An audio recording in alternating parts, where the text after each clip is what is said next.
Episode 6, I stopped waiting for permission to trust myself.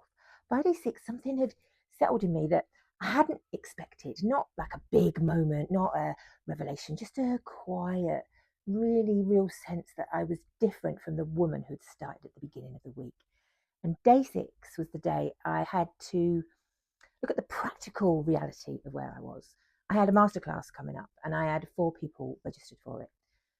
3 of them had already worked with me before, and a week earlier, that number would have sent me into a spin. What's wrong? What's missing? What do I need to fix? What have I not done yet?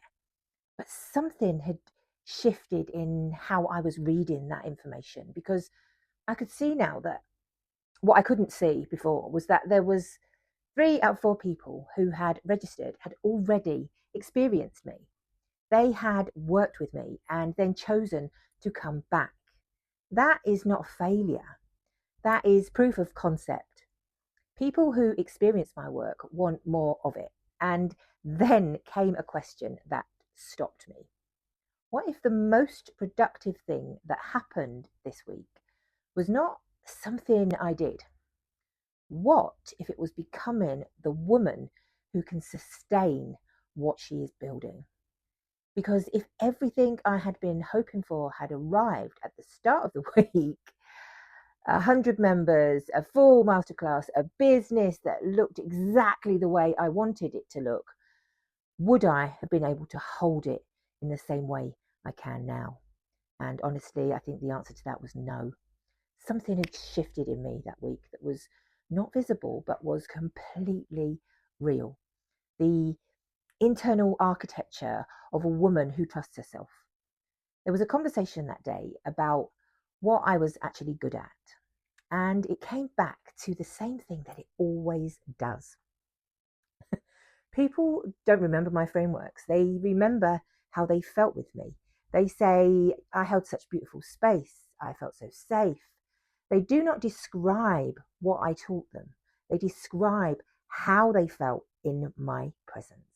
And I had been trying to communicate that in text messages going into folders nobody opens. I'd done a podcast that week as well. And when I talked about it, the only word I had for it was brilliant. I absolutely loved it. And I just want to do more and more. And what came back was this, that my energy comes alive when I am in conversation. That is my gift. Some people shout louder than everyone else online. My gift has never been broadcasting. It's resonance. People feel safe with me, and that is the thing. Not the funnel, not the copy, not the algorithm, the feeling. And then the conversation went somewhere that landed very quietly, but very, very deeply. I was called an excellent mirror. And what struck me in that moment was the gift being named, that creating enough safety for people to hear themselves clearly was exactly what had been happening to me all week. I had not been given answers. I had been given space to hear my own voice. And I realised that is the most accurate description of what I do that I have ever heard. I do not tell people who they are. I help them hear themselves. And then the next thing landed. This week was not about learning new truths.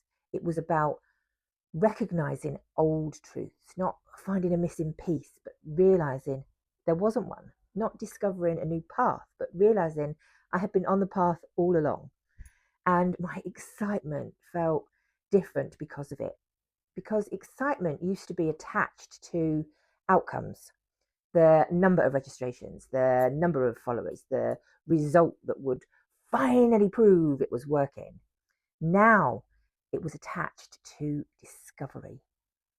I was waking up asking, what am I going to notice today? And then I said something out loud that I had not planned to say. I am giving people red velvet cake, not organic broccoli. Now, this is a reference to something a woman called Emily Todd says. And it basically means that people do not want their pain pointed out to them over and over and over again. The market is saturated with that. They do not want to be reminded constantly of what they are struggling with.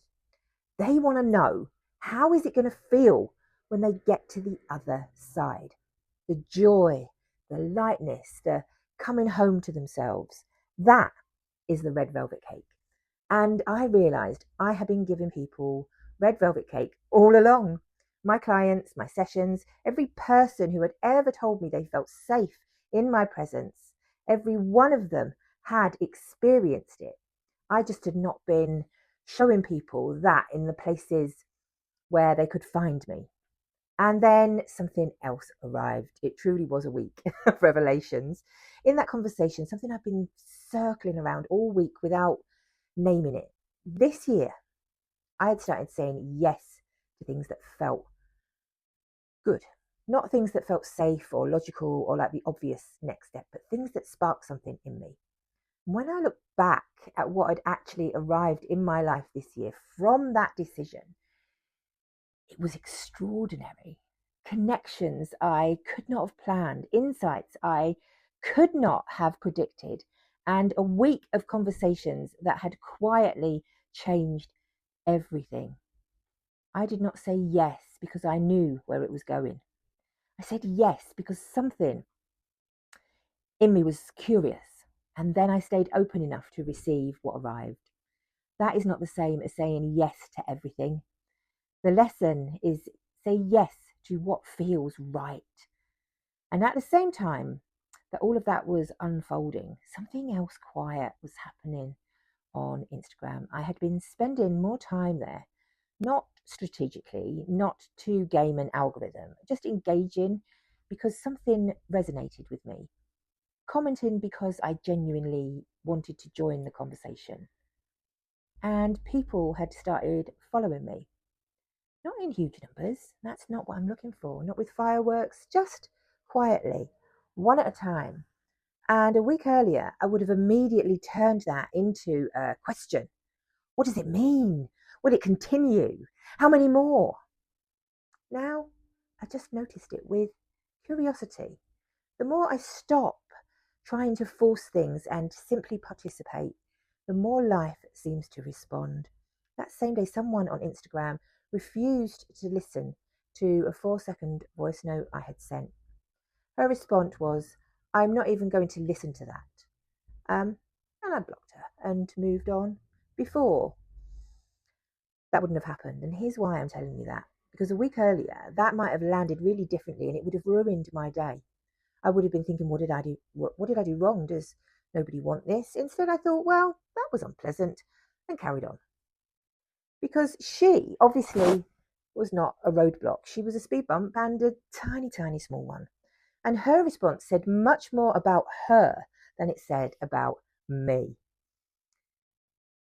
Because home is not just a feeling, it is also knowing what you invite in and what you do not. If someone turns up at your front door and immediately starts throwing mud around, you are under no obligation to offer them tea and biscuits. You can simply close the door and carry on. I had stopped waiting for permission to trust myself. Not from a coach, not from a result, not from a number on a screen. I had just trusted. And from that place, everything else looked completely different. This is not my story. I think it could be yours too. The next episode is the last one and it's called Bread. Please subscribe so you don't miss it.